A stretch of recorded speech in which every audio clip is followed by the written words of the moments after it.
Ouija, Origin of Evil. That's right, they made another one of these things. The first film was not only one of the worst horror films of 2014, but one of the worst films of that year, period. And when I heard they were making a Ouija 2, my reaction was something along these lines.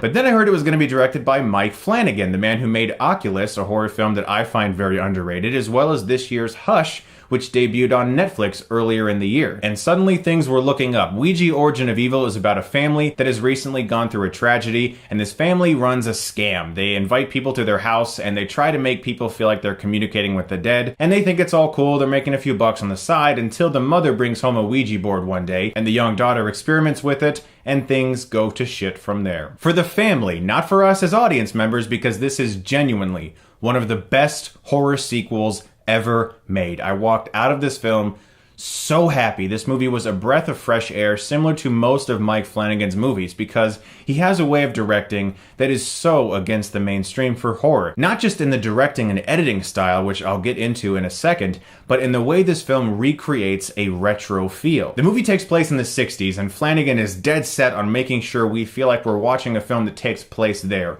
Not just in the costumes and the cars and the fashion design and all of those things, but in the techniques used in the filmmaking, right down to the old Universal logo that shows up in the beginning that brought just a warm feeling to me just from that. The opening title that booms onto the screen has the date in Roman numerals at the very bottom of the frame. There's even a little blip in the top right corner of the screen to simulate how they used to have those little black circles to tell the projectionist when to switch reels, and when that scene does change, there's even a little jump in the frame. If you look for it, you can see these little dots come into the upper right-hand corner of the screen.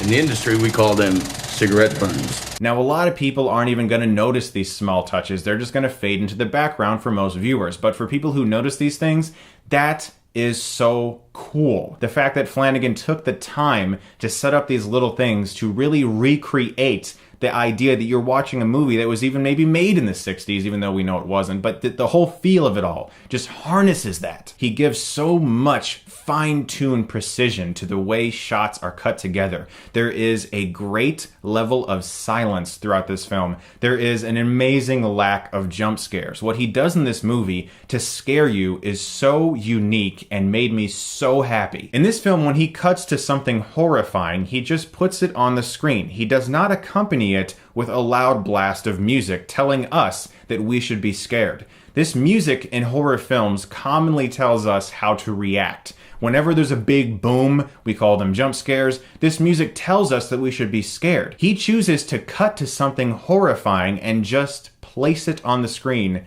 with dead silence. And so whatever you're seeing, you then have a natural reaction to it, which for me was chills on a number of occasions. Rather than relying on a loud and hilariously bombastic score to sell his scares, he allows excellent sound design and perfect editing along with our natural inclination to be terrified by something that just sort of appears in front of us without warning. The performances in this movie are also top-notch. The young girl from Oculus, who I am so glad to see in another film, gives another fantastic performance here. The even younger girl who is being infected by the things surrounding this Ouija board was creepy as hell. She really sold it. This is where a child performance could be unintentionally funny because of some of the things that she's asked to say. But because of how well this film is directed and because of the way the other actors play off this little girl, yeah, I'm gonna see her in my nightmares.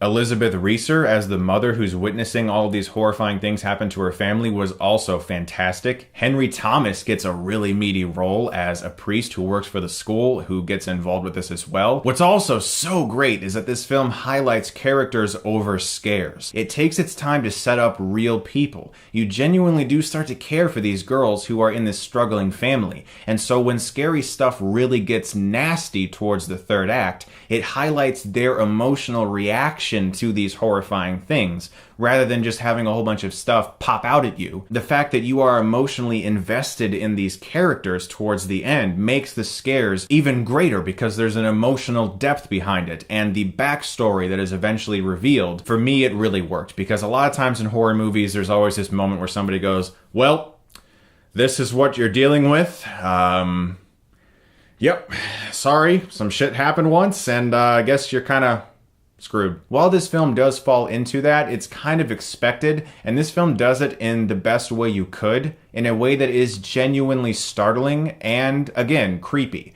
And that's what this movie really was for me, just a very unsettling film that on a number of occasions gave me goosebumps, for real. And this film just so cleverly builds and builds and builds. This movie understands what I talked about in my video for the problem with horror movies today, that horror movies should be like sex. What I said in that video was that you don't want to blow your load too early. Crude but true. You want to have your audience teased. You want to have them feeling like they're on the edge, and then finally at the end you just let everything hit. And that's what this movie does so well. It doesn't let you off easy. Jump scares in films, generally they happen and then you go, yeah, that got me, that was good. And then all the tension's gone. This movie doesn't give you that release. That is clever filmmaking. Now, I have two minor issues with this movie. One is that there is a CGI image in the middle of the movie that to me betrayed the retro feel of it all and took me out of the 1960s, 1970s feel that they were really going for. It's not a major complaint, but it did take me out of the moment for a minute. And the other is that during the second act, there might be a 5, 6, 7 minute period where I felt the tension drained, but it picks up again very quickly. This movie impressed the hell out of me. Mike Flanagan has continued to impress me as a director. I really, genuinely kind of loved Ouija Origin of Evil. I'm as surprised as you. I'm going to give this movie an A. What can I say? This is one of the best horror sequels ever made. That being said, the first one was really terrible, but still, this is everything I want in a horror movie. Good characters, good emotion, good scares. It did it for me, guys. So guys, I'm excited about two things. Number one, I am going to be releasing a video this Saturday that I am so pumped to share with you. Every single year, my wife and I do a Halloween special. And this Saturday, I'm going to be releasing our 4th annual Halloween special. We did something super fun this year. We actually went to a cabin in the woods in Tennessee and filmed a very cool selection of various horror movies along with an interwoven short film that proceeds throughout the video. I'm going to be releasing that this Saturday. Please do check it out. We worked very hard on it, and I'm going to be releasing a special movie review on Halloween Day this year. I'm really looking forward to that. You guys are the best. Thank you so much for watching, and if you like this, you can click right here and get Stuckmanized.